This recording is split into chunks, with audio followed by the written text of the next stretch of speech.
Víte, jak se z malého hradiště stal majestátní symbol naší země? Vše začalo v 9. století, kdy kníže Bořivoj položil základní kámen dřevěného opevnění na vrchu nad Vltavou.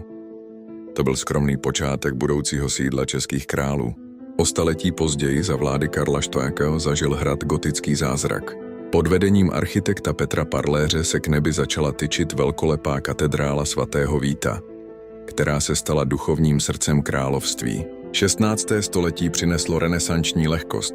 Císař Rudolf II. Proměnil areál v centrum umění a vědy.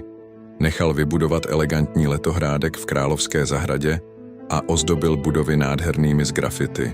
S nástupem baroka v 18. století získal hrad novou monumentální tvář. Marie Terézie sjednotila fasády do velkolepého stylu, který známe dnes, a vtiskla mu tak pečeť své doby. Ve 20. století se kruh uzavřel.